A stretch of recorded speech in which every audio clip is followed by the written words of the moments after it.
Oh, ladies and gentlemen, boys and girls, it is Wednesday, January 18th, 2017. It's 1:05 p.m. Pacific, and it's time for me to learn Dota 2. Hi, I'm Sean. I am the mediocre student, and I'm joined by Kevin, Purgegamers. Dota. Kevin, how's it going? Pretty good. I'm the mediocre teacher. Oh, dude, so we will try to be do able... better. Yeah, we will use our powers to combine to ascend to a level of pretty fucking good over the course of this series.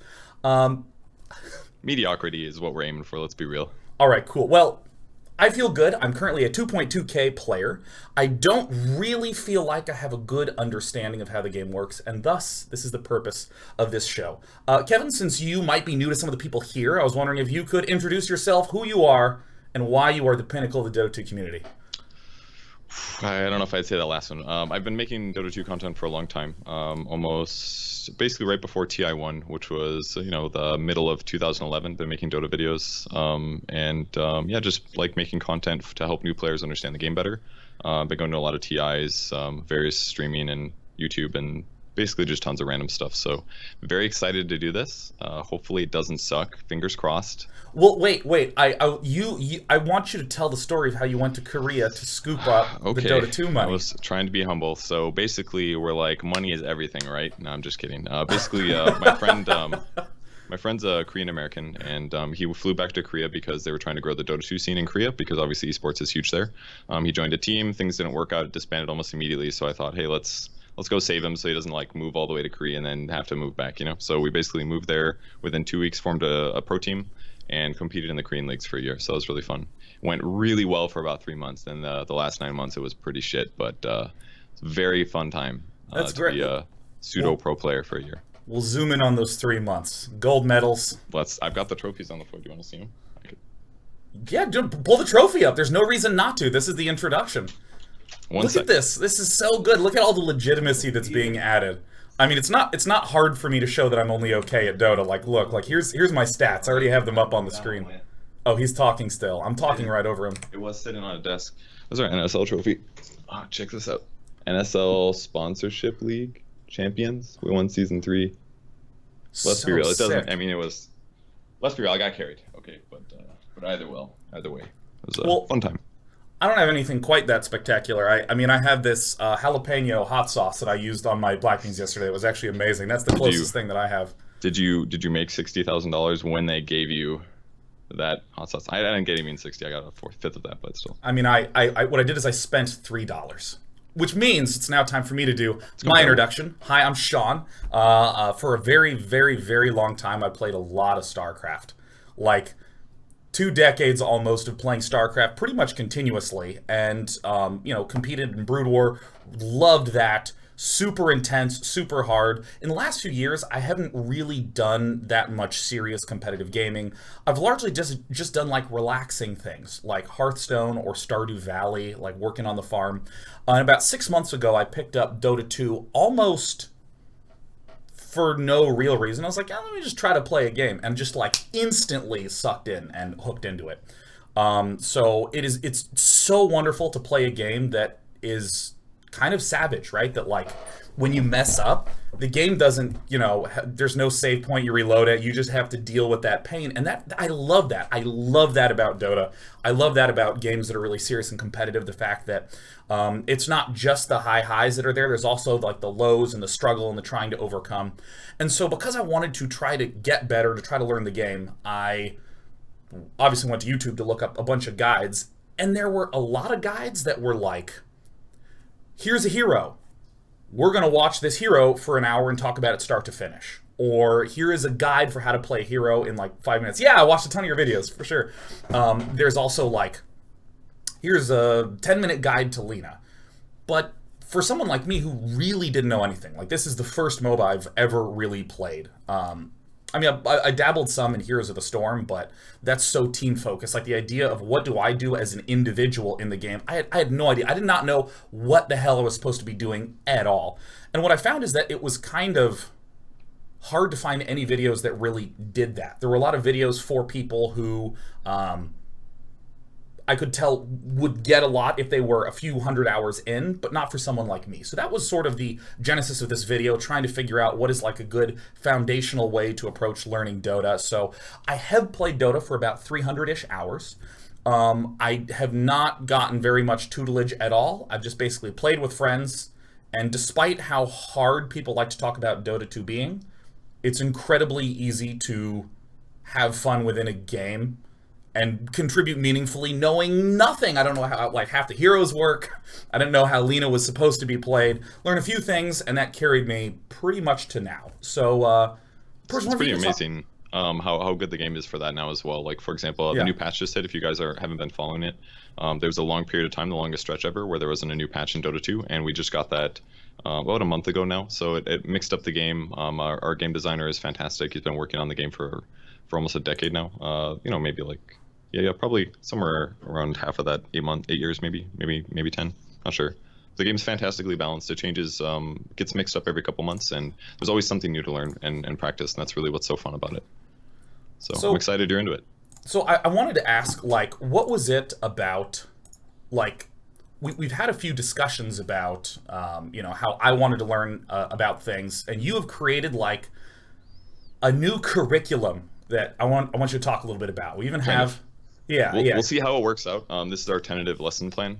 Like you said, there's a lot of content that already exists, but it's very specific. It's like, if you look at if all of Dota knowledge is a spectrum of light, people have made a lot of tiny little slivers all over the place that kind of tell you what it does. But what I want to do is lay a foundation for you so you perfectly understand, hopefully, why you're doing what you're doing, rather than just, if you say, for example, if you're 20 minutes into a game, you say, what should I be doing right now? And I give you the answer. That's a tiny spectrum of light. I'd rather answer it in a way that lets you know, well, what's the purpose? What should you be doing? And allows you to make that own decision. So hopefully, at some point, I'll put myself out of a job. Fingers crossed. But let's be real, it's not going to happen. Like, there's always more to learn in Dota. But we'll try to cover these topics as a whole. We don't want to focus on stuff too much that's already been overdone. And hopefully you can take whatever you learn in each lesson and take it into your pubs that day, and your pubs in your free time. Yeah, so this whole series is going to be like 3-4-ish months long. Each of these is going to be about a week of material, maybe more in some places. So for instance, today we're going to be talking about getting an advantage in the laning stage. In the next episode, we're going to be doing item mechanics and so on and so forth. So a lot less of focus on, like, let's just talk about Zeus and how to play Zeus or something like that, which would only be helpful for me in that specific situation. But yeah, I mean, I have had so many times in my games where I'm like, I literally have no idea what to do. I have zero sense of anything at all.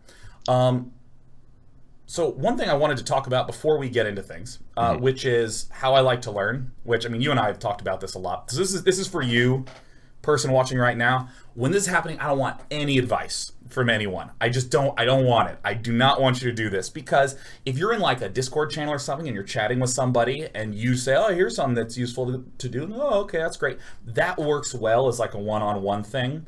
But when there's like 20,000 people all trying to give me advice at the same time, I just get totally overloaded. So I'm going to be ignoring like almost all of that, just so you know.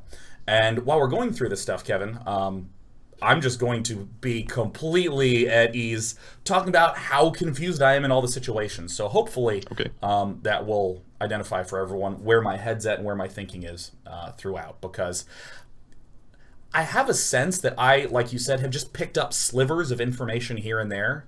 So I might do some things really well and some basic shit horribly. And I honestly have no idea. I've just sort of accumulated it at random. So, do you know that much about where your placement in the MMR spectrum is right now? Where 2.2K is? Do you have any clue? No, I mean, I'm 2.2K, and I'm proud to have that many thousand points. It's basically right in the middle, at least according to the stats that Valve released when they first released MMR. They haven't done it in a couple of years, but when that was released, 2.2K was the 50th percentile. And you go up to the 75th percentile, I believe, around 2.9K. Wow. So it won't take that much for you to get to the upper regions of the player base, but I'm pretty sure we can get you to 4K at least. Hell yeah. Maybe Slacks can push you to 5K once I'm done with you. Fingers crossed. Oh yeah, I mean, this will of course require me to play a lot, so I'll be playing in between these, and Purge will give me homework and all that sort of good stuff. So without any further ado, is there anything else before we just get started on lesson 1 about laning? Is it time to talk about laning? It's time to talk about laning. Well, All right. it's more time to talk about Dota. Let's be real. There will be some things that we go over that are going to be a little bit redundant, and some things that you already know. But I just want to kind of create a straightforward gap layer of knowledge that you'll be able to apply. Yeah. So these are the main topics that we're going to cover today. There's tons and tons and tons of shit that we could cover, but there's too much info, so some things are going to be cut back, and I know some people will be disappointed about that, but the important thing is that the framing is based on what I think might be good, and we'll see how it works out. The important thing is that this is about me and making That's me true. better, Kevin. That's true, and if you have questions, if we're in the middle of an important lesson, you're like, hey, what is your favorite way to play Pudge? I'm probably not going to answer, but once in a while, if there are better questions, then I will answer. So Okay, I will look forward to coming up with only the best questions. perfect. If you're ever confused, just feel free to stop me. Okay, so Sick. first, the first important thing to think about is why laning is important. That's already a bit of a deep question, deeper than the base. The base of Dota obviously is killing the enemy throne, but the easiest way to kill the enemy throne is to kill the enemy team so that they're not around to stop you from killing buildings, right? And then the follow-up question is, how do you win team fights? And this is really what the base of Dota is. It's really all about defeating your opponents in some way, and to do that, you have to have more resources. So that should be your base understanding in all of Dota 2, is have more stuff than your opponents. So if I was to say that there exist 3 resources in Dota, can you name all 3? Okay, well, I feel like I can name 2 for sure. Okay. Like, okay, we got gold and experience, and I'm just going to say time because that makes me feel cool. Time is actually right. Nice job. So sick. With that said, though, you can't get more time within the game. It's impossible. It's a finite resource. So really what time means is, how are you spending your time? Are you spending your time efficiently to collect gold and experience at a good rate? And that's the biggest thing that separates high-level players from lower-level players, is that no matter what, they could literally never use a skill the whole game. They're just so efficient at collecting gold and experience, even against like creeps and no heroes at all, that they'll just always have a higher chance to win fights. So what we're trying to do, especially in this episode, is give you the best start that you can get, or the best understanding of how to have a good start. That way you can just completely fuck up mid game and still win. Because I mean, this resonates a lot with like StarCraft, where you're trying to win the one big fight at the end, and the most important input for that fight is how much money of army you have. Like, sure, you can control and build counters and all that stuff, but if you have a lot of the wrong stuff, you'll still win every single time. Yep, and the same principle applies. Obviously, you can easily still win if you're behind in Dota. I think that's one of the good things about the game compared to StarCraft in some cases, is that if there's 4 times more units on the enemy team, there's literally nothing you can do to beat it, unless the person's actually terrible at micro, right? But if you have much less resources or items in Dota, it all kind of comes down to how you actually execute as well. So this obviously, if you have the best laning stage ever, it doesn't guarantee you that you win the game, but it should allow you to have a better shot. So the overarching theme is make sure that you're getting more resources than your opponents, and it doesn't necessarily just mean that you have a lot of resources. It could also mean that you're limiting the amount of resources that your opponents are getting as well. So if you gimp yourself, but gimp them harder, you're still winning. And that's, I guarantee you, I have 0 sense of that. Like, my default has been, I'm confused, I will now go to the jungle. I'm like jungle spirit breaker, and like everyone team's like, that's a terrible jungler, and I'm like, I don't know what to do, I'm getting gold and it feels good. It's very difficult for me to evaluate that second thing, the gimp myself to gimp them. And that's something that we'll learn later, probably when we talk about roaming. That's a more advanced thing because it's sometimes difficult to get the nuance, but at least for now, we'll show some ways that it's really obvious. Like, for example, last hitting denying. For those that don't know what that is, if you are the last hero to attack a creep and it dies as a result of your attack, you get gold from it. That's for enemy creeps, that's for heroes, and that's for neutral creeps. If you do not get the last hit, you get 0 gold. So you have to hit last hits. It's super important. If an enemy hero, you can attack your own creeps. If an enemy hero last hits their own creep, it's called a deny. And if that happens, it gives off less experience, and it also prevents you from last hitting it. So if creeps just die naturally around you, you're going to level up. But if your opponents deny those creeps, you'll get half the experience that you should. It's half? I actually did not know that. Literally half. It is a lot. So if you just literally deny full wipe, I'm actually slightly surprised you didn't know that one, but it's good to know. That means a lot of this. I knew it was less, but I've never looked up how much less. I just try to deny when I can. It's a lot. So the important thing is, first creep wave, typical creep waves, 3 melee creeps, 1 range creep. The range creep actually gives you 90 experience. The melee creeps are 45. So the range creep is worth 2 creeps in experience. So if you deny that, it's a huge gain. That's a huge focus that you should go for. But ultimately, the most important thing is can you last hit? Sean, can you last hit? About sometimes, for sure. Okay, let's see. Let's see if you can. Oh, really? We're going into the drill right now? Okay. Let's drill it. All right, well, let's hop into this. Okay. We're going to resume the game, and I'm going to need you to run to the mid lane and do your best. Oh, there's already creeps there. TP. TP, okay, TP. This is our... You can get across the map, it costs money. Oh, we have WTF. Oh, no, we don't. Okay, no spells. Okay, no spells at all. Literally, no spells. All right, so this is kind of fun. You just want to see me try to last hit. Yep. See, look, I literally missed the very first one. Yeah, no, I know. In your defense, Zeus is one of the hardest heroes to last hit with. He has a very low range, and he has very low damage, and he has a terrible animation. So most people rely on their spells. But the important thing is that if you use your spells, you run out of mana. Yeah, I mean, like, when I play Zeus... Oh, yeah, I know. My very first one. Like, when I play Zeus, I almost always am not using my regular last hit. Like, I'm almost always just using the spell. And for what it's worth, I've been playing Lina a lot. I really like Lina. And she has an animation where it feels like I have to see into the future. I have to have some degree of clairvoyance to be able to last hit with her. You only play heroes that have a bad animation, pretty much, is what it sounds like. I've been playing Viper, though. He's great, man. Okay, he's easy, yeah. But the important thing is that it's difficult to get last hits, right? But if you do it with your right click, it's free damage, and your right click is obviously the most basic way. Now there's different ways to get last hits. Obviously, you can use spells sometimes, but if you use spells just to get last hits, then you won't have spells to actually harass enemy heroes, which is a big thing. So the better that you get at last hitting without using spells, the more advantage you get. And again, the important thing is that if you miss creeps, that's gold that you lose that you could have had. And over the course of the early game, it's really going to add up. Like, you have 5 last hits right now. You probably missed another 5. You've only gotten half of the gold that you should have gotten this game. So basically, every time... It doesn't happen in StarCraft. When you say build the worker, it's not like, well, sometimes your command center just lifts off and you're screwed. Like, no, you actually get to build the worker.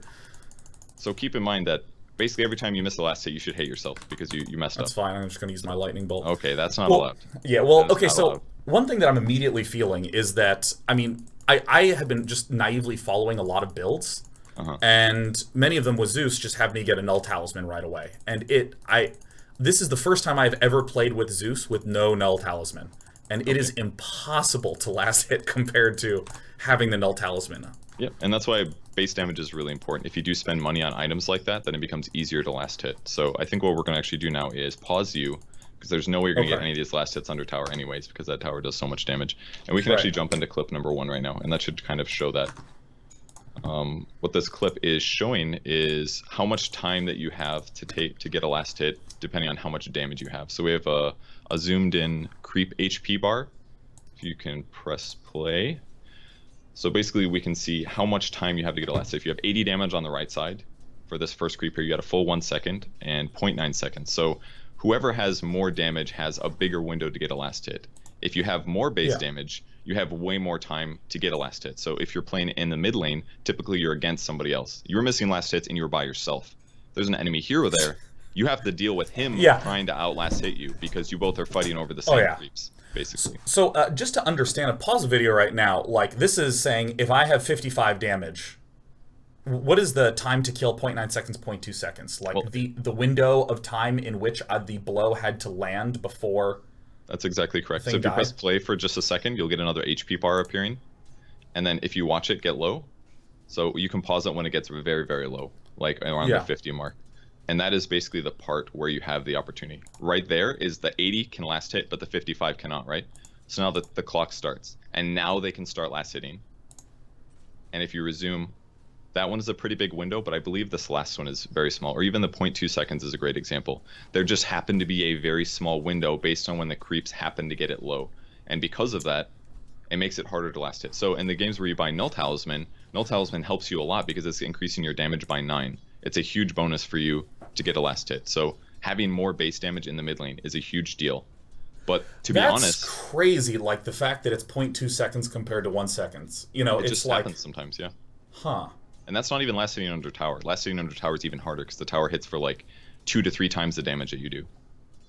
So basically, don't miss last hits, have more base damage so that you will collect more gold, because this is completely going to add up by the end of the game. Like, because your average creep is something like 38 gold, if I'm not mistaken. Melee creep is 38 gold on average, and average range is 45. So if you miss we'll say half of your last hits, and by 10 minutes there have been 83 creeps with ranged. We're talking about 40 times around 40, which is a lot of gold. I believe it's like 1,600 or something like that, right? That's a stupid amount of money by 10 minutes that you've missed because you're bad. Like, that is why last hitting is so crucial towards just having a good game. Because again, we frame this around like having more than your opponents. If you just don't miss last hits, you have heaps more than they do. And you're denying them, so they don't get gold either. So I might be getting way ahead of myself, but like with Zeus, I really liked playing because so often you can just use your Q to pick off minions. And it's like instant, there's no animation, it's very straightforward to pick them off. And so I've just been buying double clarity at the start of my games just to make sure I have enough mana. I mean, is this a sort of thing that I should... Well, obviously with Zeus it makes sense, but with other heroes, is it generally good... opportunities.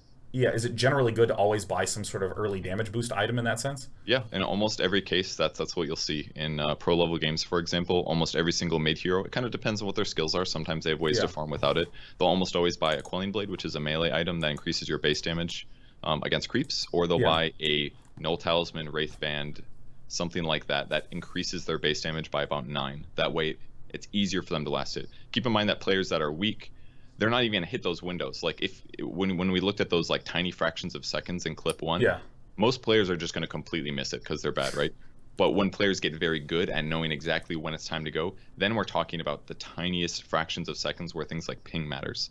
That the player reacted 0.1 seconds faster than their opponent did, and therefore got the last hit. So for your level, let's be real, it doesn't matter, because your opponents are going to miss half of them anyways. But once you get better at last hitting and your MMR raises, it's certainly something that you should be doing. So like the number one tip is practice last hitting for 5 minutes a day or something. If you really want to get better at Dota, most players that are 2K could raise their MMR by like 1,000 points just by making sure that they hit 90% of creeps.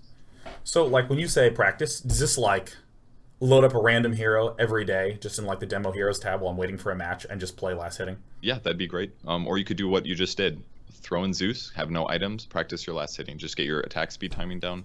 You can pick different heroes. If you're about to play a hero, practice them last hitting for 5 minutes and go in the game, and I guarantee that you'll get an extra 10 last hits before 10 minutes. If you're really bad at last hitting. So that's the base of the game, okay? This is like the first level of gaining resources, of gaining advantage. You get experience, you gain gold, and you're denying your opponents if you deny your creeps before they get the last hit. All right, so let's just build probes and pylons, man. Just make sure you have enough stuff to work with. Yeah, this is essentially your base level of building probes and pylons, absolutely. So now we can go over to clip number 2. This is a clip that we made yesterday. It is basically showing an actual 1v1, and these are some advanced clips, or some advanced tips basically for actually gaining last hits in the mid lane. So these are more like creeping manipulation things to help make sure that you get those last hits. So go ahead and press play. On this. Before you do, I just want to say, like, right now, like, Lina was the first character I ever played in Dota, and I played about 65 games straight with Lina, no other characters at all. And then, and even when I go back and play some games with Lina, I have the feeling of I'm really just trying to focus on my own last hits, and I use my Q a lot to just get the last hits from a distance. Or to try to hit 2 at once because it's just so easy to get denied if I'm against someone who has a faster animation.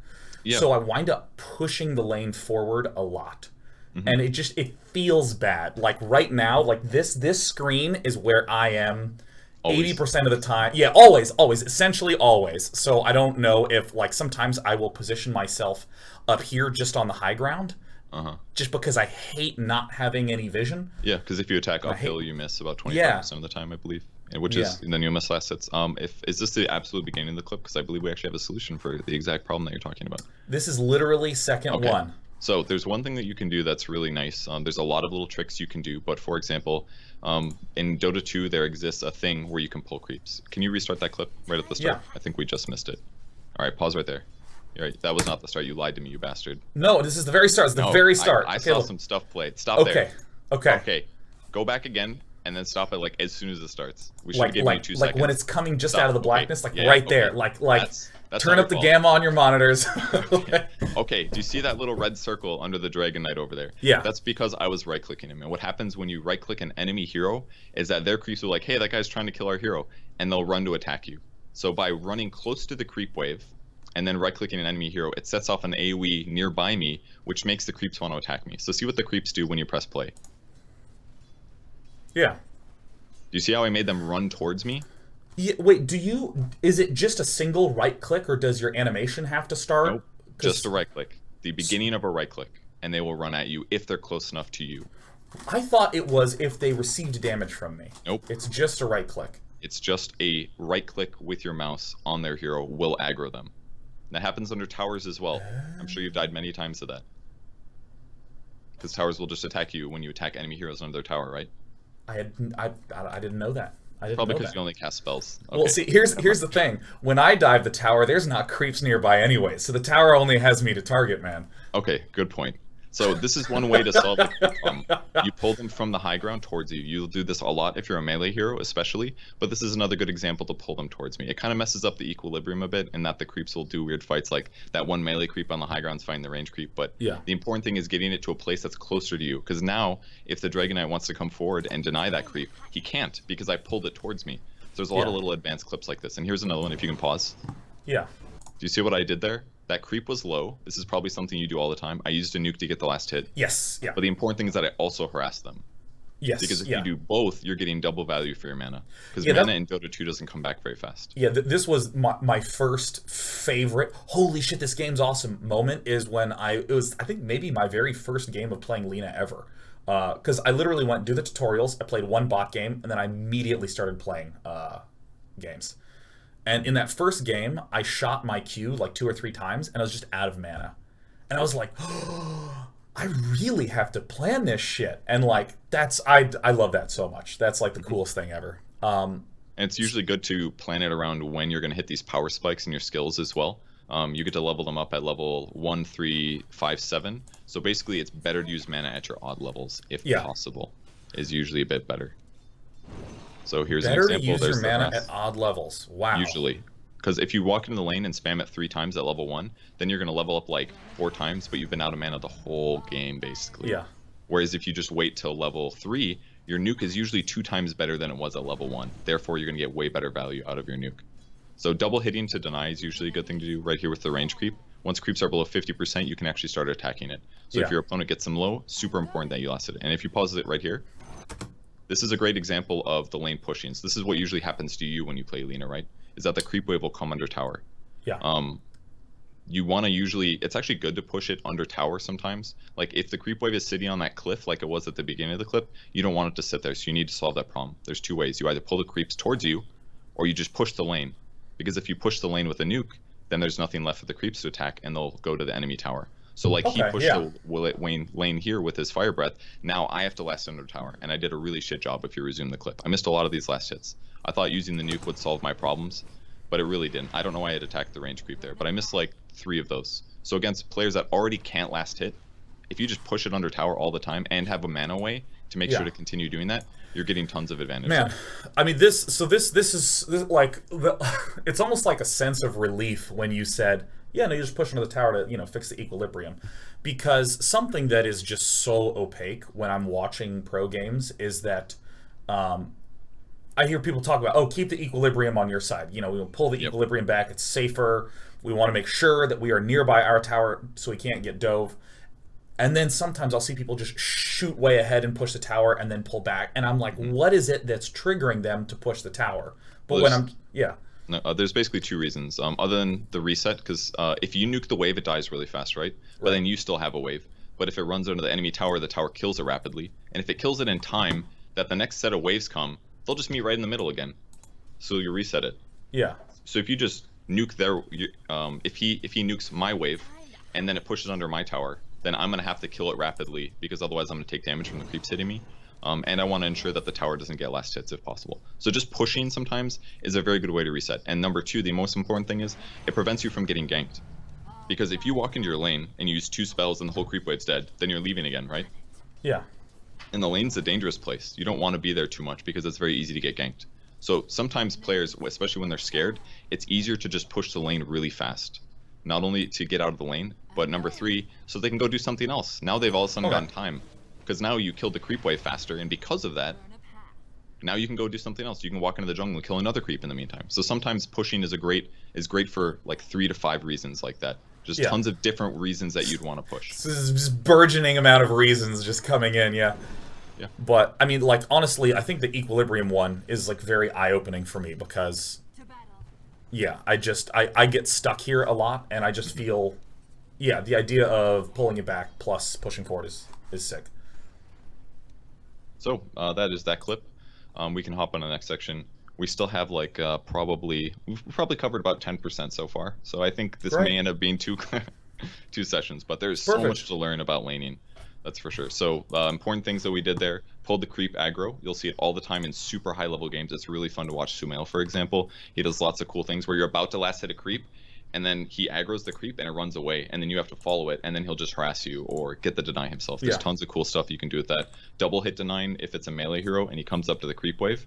You'll want to right click him to get his HP low, then he runs away because he doesn't want to get right clicked, and then you'll attack a creep twice to deny it so that he doesn't have a chance to even fight you for it. Lots of little tricks like that. Nuking while harassing, being efficient with your mana. Those are just basic aspects of the 1v1 mid lane setup. So I kind of just included that in 2 because it's pretty much the best example to talk about damage versus damage. So with that said, that's pretty much all last hitting, but we can also talk about the aspect of being against other heroes. If you kill enemy heroes, it's a huge advantage, and this is maybe the best example of talking about having more stuff swings in the game. Because if you kill somebody, they lose gold, you gain gold, and you gain experience, and they lose time. So you take away their time resource as well because they're dead. They have to respawn, and then they have to walk across the map or teleport to go somewhere. So, you know, when you did the math earlier where you said if you're getting half as many last hits as you should be getting, that's like 1,600 gold. Like, that's like, that's like most of a Yule's. Like, immediately it gives me that. Like, about half, but yeah. It's basically a power treads. It's the you could be right. You could be right. Yule's is like 2,800, so it's, you know, it's about a treads. Okay, I thought it was cheaper than that. Okay, fair enough, fair enough. But in terms of death of a hero, do you have a sense of like the monetary impact of that in the same way? Absolutely. A death usually loses you around 200 gold in the early game, and it usually gains you, 200 to 300. You can probably lose similar amounts, but it depends on things like streaks. So if you think about somebody losing 250 gold by dying, they lose 250, you gain 250. That's a 500 gold swing. Wait, does that include the amount of last hits that they're missing? For how much gold they lose, or how much? Yeah. Because I'm wondering, like, what is the total gold differential? Like, when they die, how much do they lose when they? It could be absolutely huge if you're talking about like the impact of killing them and last hitting well in a game. Is that what you're saying? Like, if I kill somebody 5 times and last hit perfectly, what is my gold swing? What I mean is, like, okay, so let's say me and my opponent are even in gold. Yep. We're getting the same amount of last hits, but then all of a sudden I kill him. I know I'll immediately get money and he'll immediately lose money, but about how much does he lose in the early game from simply not being in lane? Well, every last hit you miss is 40, right? So if it depends, your respawn time depends on what level you are, mostly. The equations change sometimes. But if you're dead for 15 seconds or something like that, you're going to lose at least probably another 200 gold. Maybe 150, minimum 100, because every time you're not there, I mean, creeps spawn every 30 seconds, right? And if you're not pushing waves, so that's another thing. If somebody's dead or not in your lane and you just push the wave, then your creeps will just go hit the tower. The tower loses HP, which is really good. They're not around to get those last hits. They're not around to get that experience. If they're just not in the lane, they're really messing up. Like, if they're dead, you're just punishing them in like 6 ways. I in virtually every game where I get a kill in mid, I just try to control the equilibrium. I don't push into the lane. I just try to keep it pulled back. And, well, what you can do is when they're losing time by being dead, you're now gaining time, because now you know that you don't have to be there and react to their presence. If you just push the wave, for example, with Dragon Slave on Lina, nuke the wave, get all the last hits, then you have like 20 seconds, 15 seconds until the next creep wave comes. So you have 15 seconds to do something. You can go get a rune. You can go to the shrine to heal. You can like do a jungle camp in the jungle because you have extra time now. I can go to Del Taco. They get 3 tacos for $1 on Tuesday. You totally could. And in the meantime, your creeps are now pushing their tower without you being there safely. Fuck, it sounds so obvious when you say it like that. I gotta do that. You gotta, it's good to push lanes. Pushing lanes is really important. If you have the mana for it, okay? So doing things like that, super relevant. If we take a look at drawing 3, which is clip 3, this is talking about regen. Obviously, there will be times where you take harass. We talked about nuking to last hit while harassing. It's important to keep your HP up because obviously dying, it's a very bad thing. So if you have regen items, it helps keep your HP in a place where you may take damage, but you can try to offset it. Because obviously, if you get out harassed, they're very, very much easier to die if your HP's low. Yeah, because I mean, like, I know that there's like the regen items. I don't quite know the way to think about most of them. Like, so tangos, I feel like makes the most sense to me, right? Like, this is just a super efficient, straightforward way to get health. Bottle also makes sense to me because it, like, mostly in terms of mana. It's like this extremely free way to get mana. Just by going and getting runes. But like Salve, Clarity, Mango, Fairy Fire, I have no idea how to think of it all. Okay, so for those that don't understand how Tango works, it gives you 4 charges. You can use the item to destroy a tree or eat it, and when you do that, you will regen 115 HP over like 11 seconds, or it's maybe like 15 seconds, something like that. So if you use it 4 times, you will get a total of, what is that, 460 HP? Yeah. And it's a little bit more expensive than a salve. The way salve works is once you activate it, you heal 400 HP over 10 seconds if you take no player-based damage. So the benefits of Tango and salve are this. If somebody's just occasionally right-clicking you and slightly lowering your HP, you want to use a Tango because it's going to slowly put you back up to full. But if somebody ganks you and you lose 400 HP and you try to regen with Tango, you're going to be standing outside of the lane the whole time because you're like, I'm missing half my HP. This isn't safe. So that's the benefit of salve versus Tango, is that if you take a lot of burst harass, salve is good. If you take a lot of slow harass, tangos are usually better. But most players will start with a tango and a salve in the game. Usually don't in the mid lane because you're going to get a fast bottle, which you can refill with runes and things like that, and going back to base. But I mean, because I think that's the biggest question mark in my mind is like, what's the trigger for getting them? Because conceptually, I get that salve heals fast if you've been ganked and tango heals slow if you're being chipped at. But I see people buy these items as their starting items before they even go to lane. Yeah, it's because you can't reactionary purchase them, because items can only be purchased. Most of these items can only be purchased in your base. So that means if you get harassed and you don't have the items ready, it's you basically need to anticipate what your threats are going to be. And pretty much every hero in the game will always buy at least one set of regen items to guarantee that they don't have to run back to base. Because again, if we're talking about time, if you're running back to base, you're not last hitting, you're not impacting the map, you're not increasing your gold, you're not increasing your experience, you're just walking across the map. And yeah, there's a courier that can bring you items, but there's 5 people on your team, and most people need the courier to bring out something actually important like a bottle to the mid laner really early. So you have to bring these items in anticipation of fighting your opponents. It's going to happen. You will need regen. Does that answer the question? Yeah, I think like later on down the line, I'll probably need some like, okay, here's a situation where you should have bought this because of this. Because conceptually I understand, but I think it's hard for me to understand how to put it into practice. Oh, go ahead. It also depends heavily on how you're laning your hero. If you're going 1v1 mid, it's pretty straightforward. Most players just bring 2 pooled tangos from an ally that gives it to them and a salve. And then they buy a bottle like 2 minutes later because they're really good at last hitting. But for lower level players who get their bottle at like 4 to 6 minutes, you might need to go to lane with more regen because you're going to run out by the time your bottle comes. So there's little timing based things that are going to influence how you adjust those regen items based on your play. Okay, so talk to me about Mango and Fairy Fire, because Mango, the only time I've been getting it is as Nyx Assassin in off lane, because I feel like I have infinite health regen, and Fairy Fire I have never purchased ever once. That's fine. It's probably not worth it for you. So the way that Mango works is you hold it in your inventory. It takes up a lot of item slots, basically, because it's very cheap, but it just sits in your inventory, and you get passive 1 HP per second by holding it. So Nyx Assassin has above average base HP regen. Most heroes are like 0.75, and Nyx's is like 2 or something. So he gets a lot of regen. It's like ridiculous. That's because you have mangoes. So if you, I think it's 5 with the mango. It's like. I'm not sure if it's 4. That sounds someone in chat investigate. There's a wiki out there with an answer. 4 sounds a little OP to me, but basically you just hold it and it gives you regen over time. The problem is that 1 HP per second is real shit. Every minute you get 60. You could eat a tango and heal for 115. Within 15 seconds. So it's more like if you have abundant base HP regen and you get like 2 tangos, then yes, mangoes over the course of the early game, it will cover you. And if you want to eat the mango, it'll stop giving you HP and it gives you mana. So it's good to buy a Nyx because sometimes if you have a burst 150 mana, you can get a kill. And obviously trading a mango for a kill is easily worth it. Okay.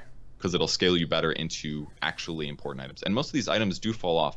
You won't see salves, tangos, clarities, mangoes, fairy fires after the 10-minute mark, because everybody will eat them up and they cost money for regen. Later you'll buy regen items that actually give you regen and are worth the money.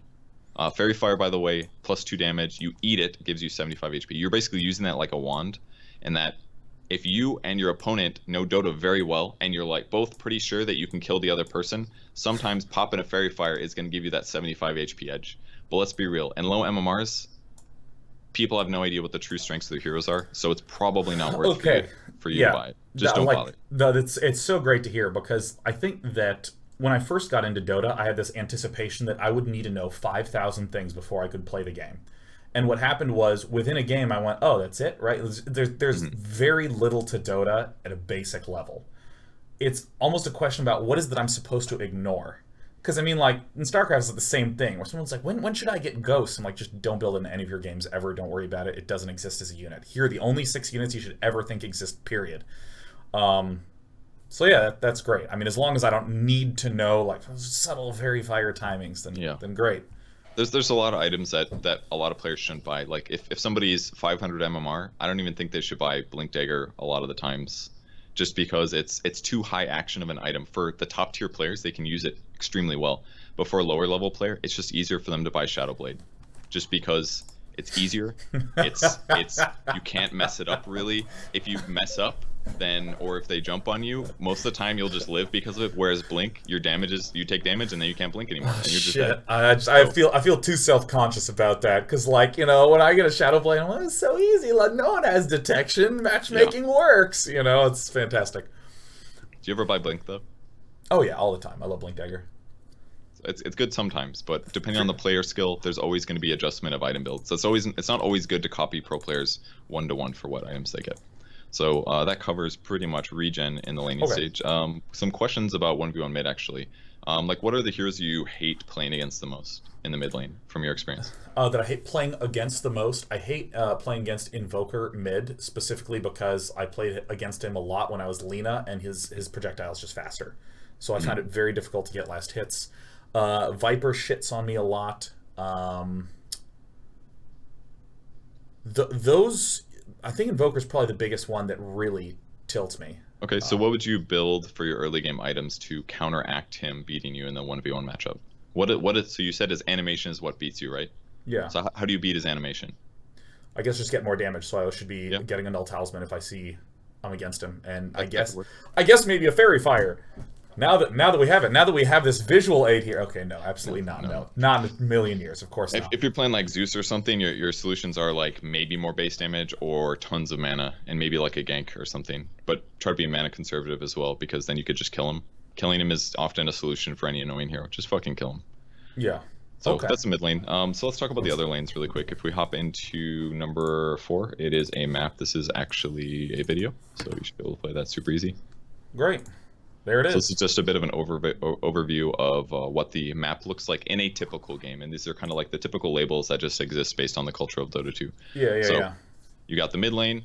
You got the, we'll say, it's generally called bottom. So it's the bottom half of the map, basically the southeast version. And in the northwest, it's the top lane. So for the Radiant side, that's top lane. For the Dire side, that's top lane. So usually top, bottom, mid is the easiest way to describe it. Yeah. So the way that lane matchups usually work is you got one person on each team mid. You have one person in the off lane because it's fucking scary. And for the safe lane, the teams usually have at least 2 heroes. And it's the carry, the hero that needs a lot of farm, and usually a support who helps facilitate that and affect the map. And then there's either a jungler or... there's a tri-lane in the safe lane. Sean, what's it like in your games? That's why I'm laughing, is because like, okay, so first of all, in my games, we get 2 people mid. Or we get 1 on each side mid. So it seems fine. It's 1-on-1 mid. That's reasonable. There is oftentimes, in my pub matches, a carry in the safe lane, right? Okay. And then it's unclear what the structure is for the remaining 3 players. Most of my games is 2 people in off lane.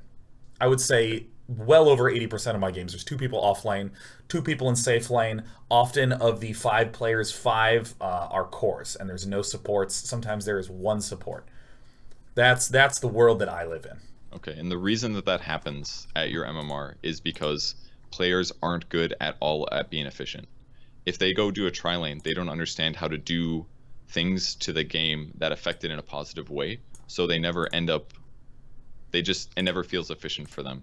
It's common for them to duel off lane because they know how to go to a lane and to hit creeps and to sometimes use spells on opponents. That's all they get. And that's fine, and the game can exist that way. That's all I get. That's all I understand. But it's not what we're aiming for. And as your MMR goes up, you're going to have to learn those other skills to make sure that you can compete. Because otherwise, people will do tri-lanes, they will crap on your off-lane, dual lane, and then you will have 2 heroes that are gimped because of it. So that's really the punish for dual off-lane. If you just tri-lane against them in a smart way, that's going to be 2 super dead heroes. Your tri-lane's all going to be super farmed. And then that's basically 5 strong heroes on your team, most likely, versus 3 strong heroes and 2 super gimped ones.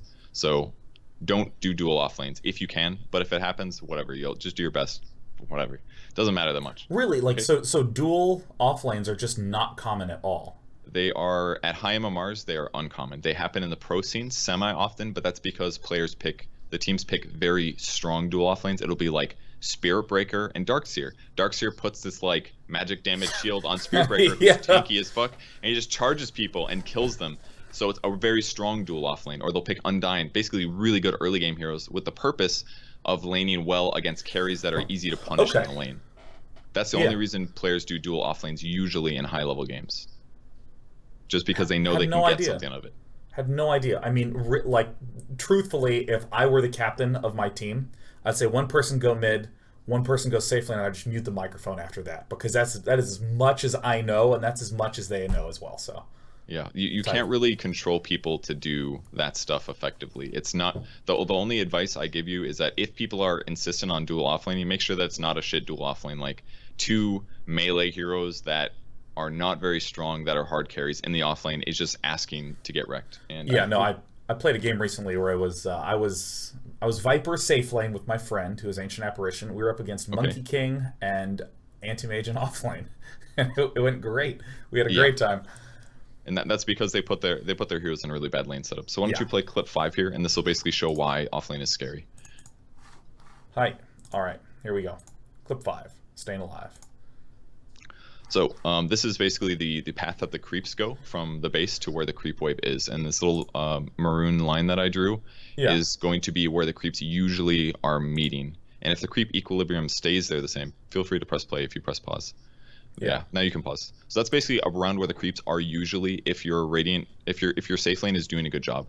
And if you just continue the clip as well, I basically draw the distances between the towers. And I drew some towers on here. I used some soccer balls, so hopefully that's clear enough.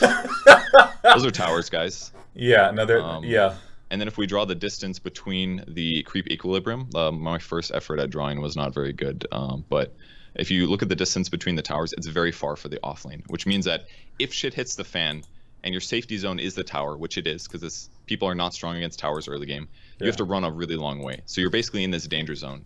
If shit hits the fan, you do not have backup. You're basically, you got to run home. Right. So for the safe lane, it's a lot safer, and they have better access to resources usually. So that's why off lane is scary, and why it's usually better just to put one hero there to try to get some experience. Yeah. With that said, though, keep in mind there's 4 creeps there every 30 seconds, just like mid lane. So if he's having a great time in off lane, you will get a lot of golden experience. But usually you want to prevent your opponents from doing that. So there's this weird dance that you do between the off lane and the support to do that. Does that make sense? Yes. Let's show some clips and make it a little bit easier here. You can play number 6 for this one. Number 6. Here we go. So this will just be a little bit of a drawing at first to show approximately what happens, and that little weird purple thing, that's Slardar's new model, if anyone's confused, just got remade. So basically Slardar's the off lane, we got Jug carry, and we have an off lane or support Lich. His goal is to approach the creep wave so that when creeps die he gets experience. Lich's job is to swing around behind the Slardar to try to get him to leave, and if he gets too close to the creep wave they can try to kill him together. But in the meantime, Jug just wants to hit the last hits, because obviously that's a lot of gold, right? So if you continue the clip instead, if Slardar's smart, what he'll do is approach, see that Lich is wrapping around, and back up, and then fight Lich. Because if he comes up to the creep wave, he could die, and obviously dying's way worse than anything else he could do. Sure. So Jug basically will just sit there by the creep wave, Slardar will run away, and Lich will chase. So if you play number 7, we have a clip of this. This is sort of basically what you're trying to do. Lich is basically trying to zone the Slardar. Now if you pause right here, okay. You see what happened with that? Do you see that little creep at the top of the screen that aggroed? Yes. So the problem here is that when you're trying to zone somebody and you're fighting them, keep in mind that whole aggro thing. This is a unaggroed creep.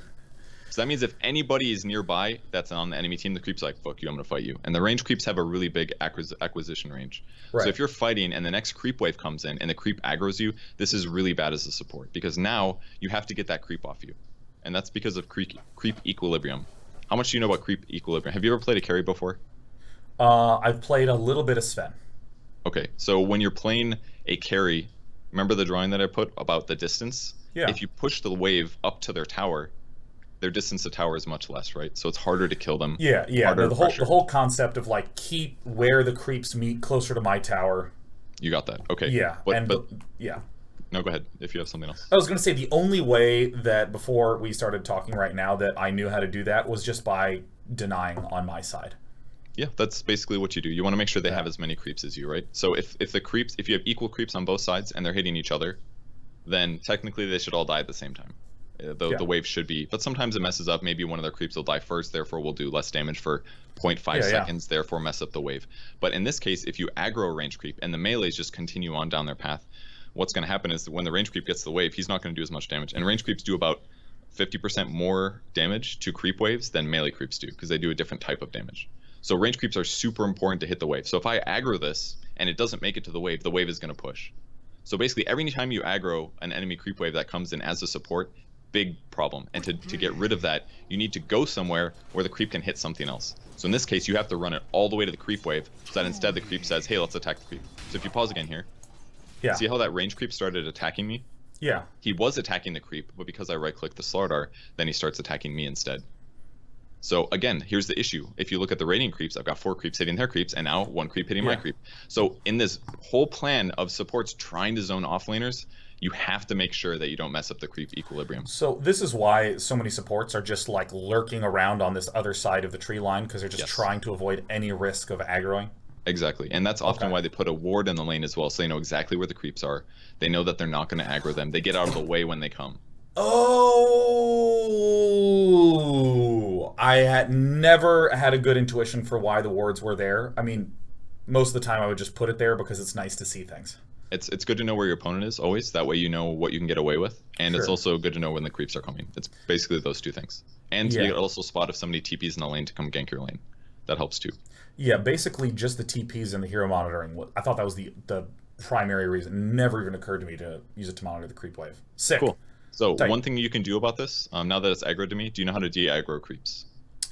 I think it's that you just click on one of your own creeps, even if it's not at half health.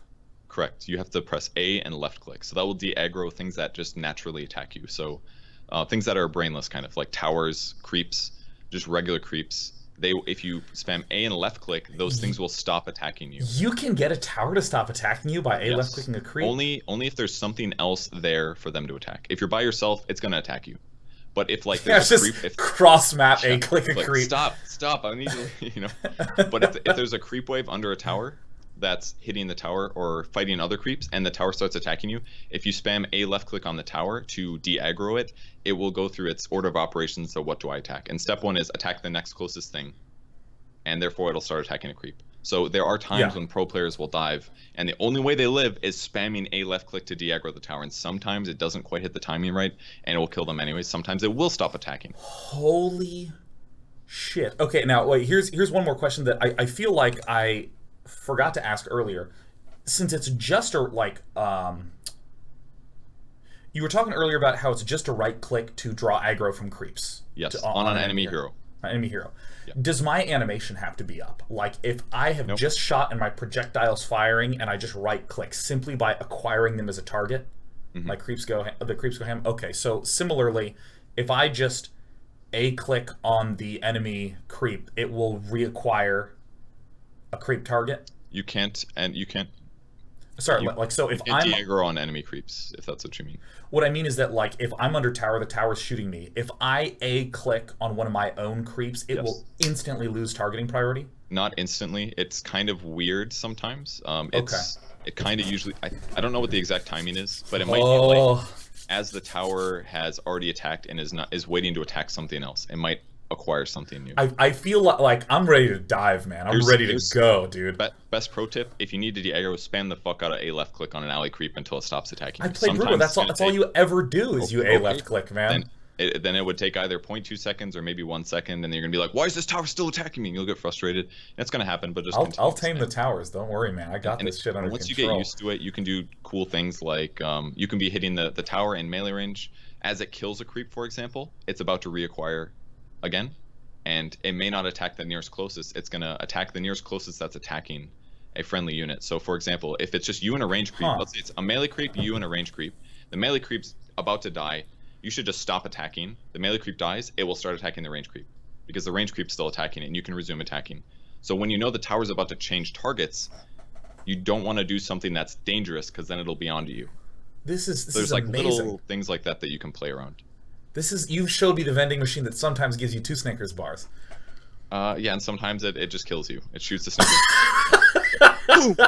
The gun goes up. Oh, the metaphor fell apart. Oh, awesome. Okay, cool. And that's Sick. literally just tower aggro and map. I don't even know how we got to this aggro tower. Oh, de-aggroing. That's right. Okay. Yeah, no, we were on this video. It was a good tangent. So if you resume the clip, and any moment Yeah. the lich will hear spam A, watch the mouse. They'll spam A left click on the ally creep and watch the enemy range. Look at that shit. Look at that shit. It works. So that was Oh. like, okay, we can just let this play. This is totally cool. All right, great. So just an example of last hitting under tower. It's very difficult here. It's probably not something we'll spend too much time on here, just because it's something you'll have to practice. But Yeah. the important thing to remember is that you are going to take damage while you're under tower. Yeah. Something that really helps with this is having a stout shield, actually. And we actually have a clip of that. I think it's clip 14 if you want to play that. What a stout shield is, it's a great early game item. It damage blocks. It has a 50% chance to block 16 damage. And because creeps do about low 20s damage, that means that if you have a stout shield, it's going to make you a lot more resistant to creeps. So the jug on the right doesn't have stout, and the jug on the left does. So because creeps do so much low damage, stout shield, when it procs, blocks like 75% of their damage. Against heroes, it's not very good because heroes hit for like 50. But if you're a melee hero, last hitting in the safe lane, stout shield is really important because basically 10 stout shield procs is equal to a tango and a half. If you think about it that way. You got that one? Maybe not quite that much, but about a tango. Dude, but I mean, still, the idea of like these little videos are so helpful because I've been buying stout shields the same way I've been buying every single item because Tort Delaney told me to, right? That's why I get it. But like seeing this, I mean, look at this invincible ass juggernaut on the left tanking shit like a god. Yep. Because the thing is that like there's a lot of math that exists to help you learn a game, but it's when there's a little like nugget there, like in StarCraft, the classic math that like the real mind blower is takes 3 hits to kill a Zergling with a Zealot, unless the Zealot has +1 attack, then it takes 2 hits to kill the Zerglings. So like just that boop, little boost of 2 damage, just you rip the Zerglings apart. So I mean, seeing this is fantastic. So it's really important to have stout shield when you're last hitting as a carry in the safe lane, especially when your opponent pushes the wave. Yeah. And that's mostly relevant when you're at very, very low levels because you can't really kill creep waves very well. Late game, it's very easy with items and levels and stuff.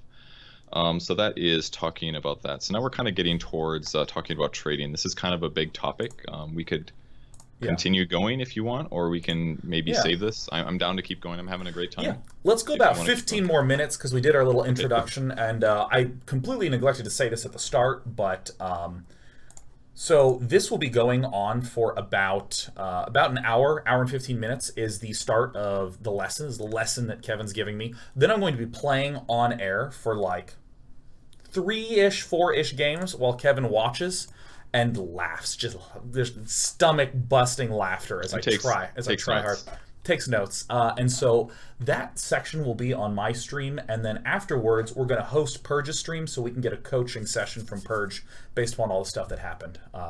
So and I'm probably just going to play pubs for the fun of it afterwards, most likely. Yeah, so I'll be hosting Purge after this, so you should go to Purge's channel, you should follow, you should subscribe, you should give $10,000s of donations a day. I only take bits. Yeah, just give them all the bits. Okay, so let's go to topic number 4. You were saying off-lane versus safe lane trading hits, this sort of thing. So we've kind of covered some of this aspect in terms of the Lich trying to zone a Slardar. But let's talk about the theory about why you're doing this in the first place. So, like we said, off-lane wants to get experience. He would love to get gold. And support wants to prevent that. So does it seem weird for you that one of your heroes would spend his time getting no resources, making sure that somebody else gets no resources. Does that seem like a normal topic to you? Or would it make more sense if all 10 players are just as greedy as hell? So here's how I think about the limited resources in Dota. I can wrap my head around a few things, but each of them in a vacuum. It's hard for me to tie them together. I understand that there are some heroes that function better with more gold and with more items. Like anything that does increase percentage of damage will compound over time. Anything that's boost flat amount of damage will spike in the mid game and fall off. I understand that because of like the power of maths. So in my experience of playing, there comes a point where the carries have enough mobility to be able to go around the map and gobble up all the gold. There's just not that many resources left over for everyone else. Yep. So since there's not enough resources for all 5 people to be collecting, let's just divert it to a smaller number of those people. All that makes sense to me. The thing that never made a fucking bit of sense to me, ever, is how to think about an early game support who's at like level 3 and everyone else is level 6. And it seems like he's like, because I've watched some of your videos where I see you like going around and you're like obviously doing things like stacking and trying to poke and pull, but like you're very under leveled, and I don't know how to think about that. I just don't know how to think about that in the slightest. Well, for lower level games, it's usually much more of a problem, and that's basically the issue is that supports don't often understand what they should do. They like well, I don't want to talk too much about supports here, but most supports basically think like, I'm helping my carry get his farm, I'm putting wards down, and then I just put wings on my carry and I say, carry me, fly away. Yeah, no, that's right. That's right. That's absolutely not in the slightest the main priorities of supports. Supports are trying to enhance the game while also enhancing themselves. So, for example, in the case of trying to zone an offlaner, offlane heroes are typically tanky. They're typically, it's important for them to hit level 6 because they usually want to be heroes that don't need a lot of gold because it's difficult for them to get gold, right? So they usually want to be a hero that gets levels over gold, which means that if you limit their levels, then they're not accomplishing any aspect of their hero. So they're usually picked for that purpose to get levels, and you want to zone them. Because your hero as a support are usually picked to be effective without much resources. Oh, so I'm gonna go back to this this Diagro example. Like, so in this clip, like let's pretend that this is a Nyx assassin that this Lich is, you know, aggroing. Because like I've played a lot of Nyx offlane, and he can do so much with no gold and just a lot of experience. Yep, exactly. That's Nyx's point basically. Yeah, and so if this Lich, doesn't need those levels early for any impact, that's why it's okay to zone him out and to just trade no XP for no XP, because Nyx kind of needs it, but the support doesn't. Yeah, and the support can also catch up later. Usually you get a lot of experience if you're under-leveled from winning a team fight or participating in a team fight that you don't die in. So even if you do get behind, all it takes is some effective dead heroes on the enemy team later to put you in a good spot. And hypothetically, if I... this is maybe not the best example because Lich is already 6 in this or whatever, but hypothetically, if I just keep myself level 1 and I keep them level 1, and my carry is just sitting in the lane, getting every bit of experience, getting every single last hit because nobody's around, right? Oh, then he gets 90% of every last hit. The creep wave stays exactly where it is. Nobody's going to deny him. Nobody's going to harass him. Right. So I'm not just gimping the Slardar. I'm also making my carry play better. And I assume that this means that at some point, it's okay to even give some distance to the carry for the support. You don't need to babysit him as much because the offlaner's so under-leveled, under-farmed. And your carry has more. So if you're, for example, if the offlaner's like level 3 by the time your Juggernaut is 6, Slardar is fucked. Because if he gets Omni Slash by himself, he's just dead. Just dead. And then, what does that give you as a support? Sick. Well, it buys you time, right?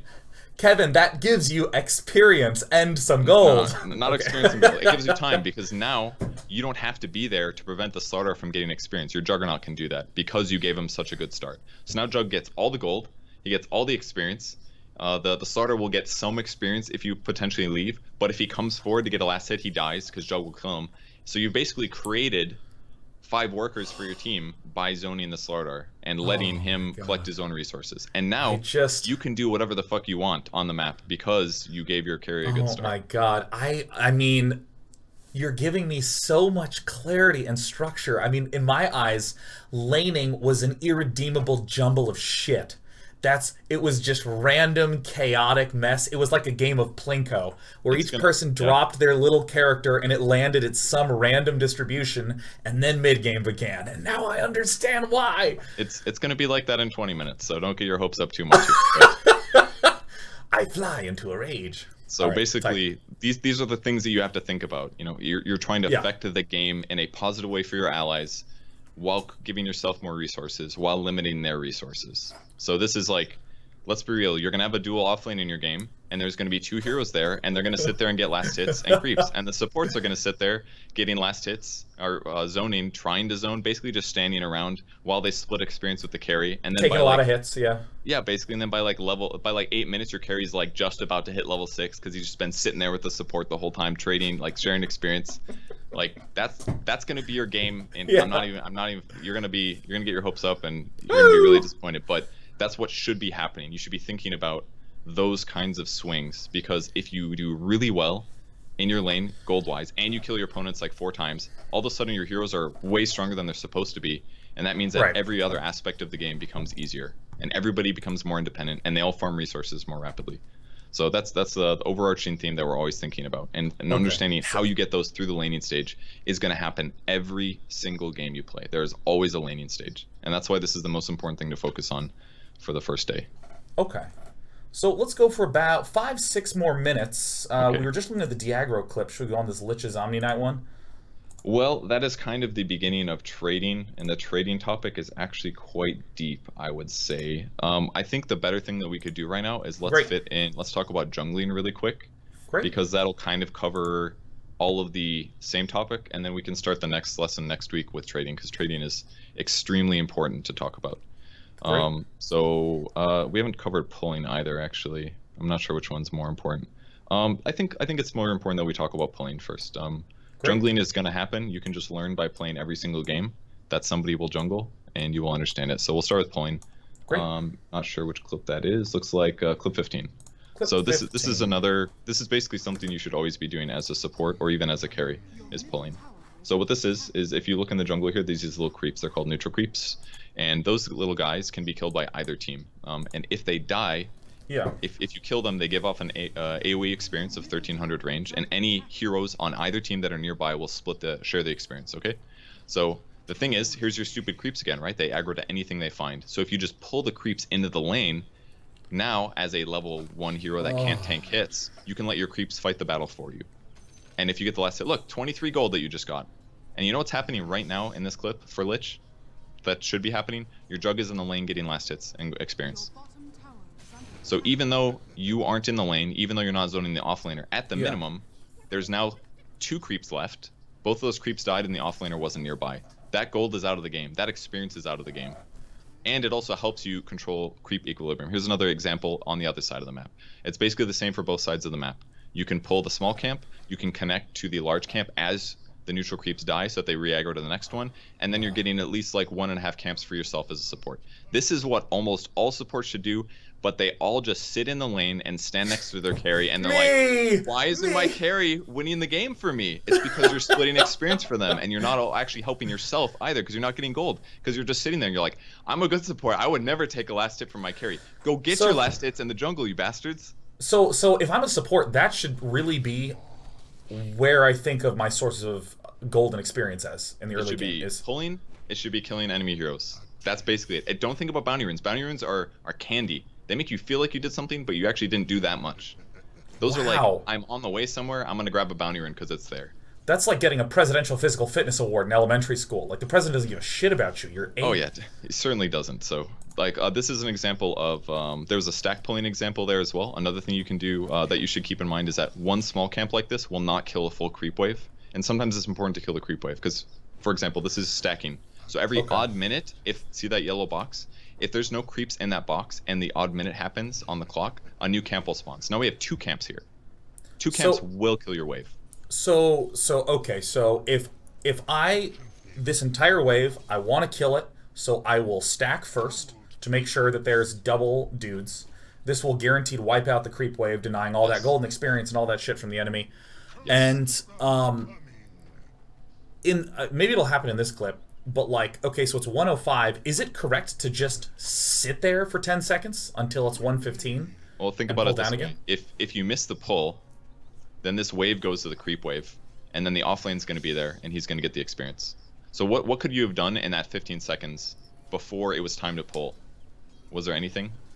You can basically run to the right for 5 seconds, and then run to the left for 5 seconds and start your pull. Because at least then you're kind of close in case a fight starts or something. But in a lot of cases, yeah, just stand there and wait. Because the most important thing to do is that you don't miss your pulls. Because every time that you miss a pull, that's an opportunity for a creep wave of experience that's denied from your opponent, and a neutral camp that gives it for you. Now, camps don't spawn as often right now as they did 2 months ago, but you still should be doing this if possible. And if another important thing is if you just do a single pull here, like for example, if he doesn't pull the troll camp over from the right, then those 3 creeps will join the lane. And if you take a look at the map, if you pause like right here and take a look at the map, if he doesn't connect this, these 3 creeps would run back into the lane because there's nothing more to fight. Yeah, actually, let me just screen capture this and like make it all big and blown up. Wow, that was actually, literally the most ineffective piece of technology ever done. Are you trying to get the tier 2 as well?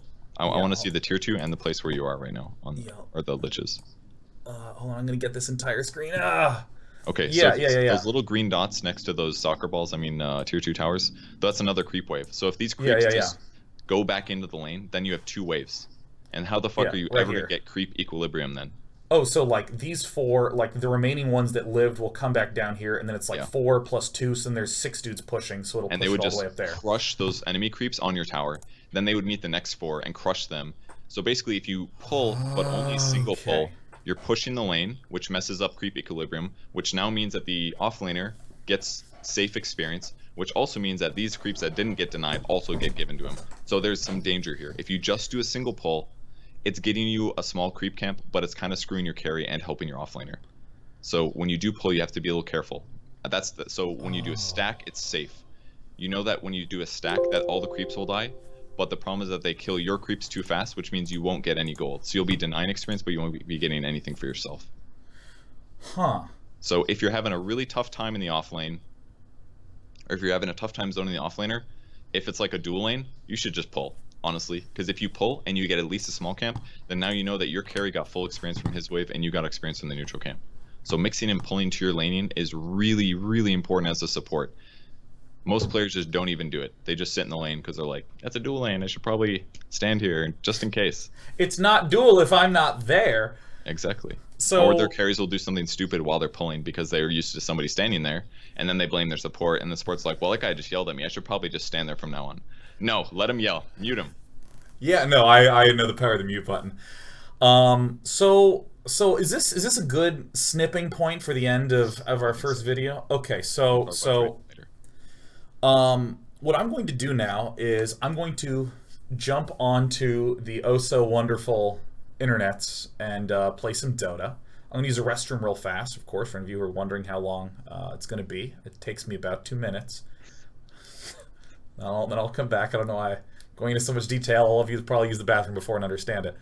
What would you say are the things that I should do in this next 3 or so hours of playing? Like, should I do one game as like a Lion support, one game as like a mid Zeus, one game as a mid Viper? Should I play Viper 3 times in a row because he's very straightforward and he just goes and he just kills people? I think it's safe to say you could pretty much do whatever you want, but I think you should do at least one game in the safe lane, whether you're a carry or support. Keep in mind that as a carry you can pull as well. It doesn't have to be the support. If the lane just sucks and you being there is terrible, go do a pull.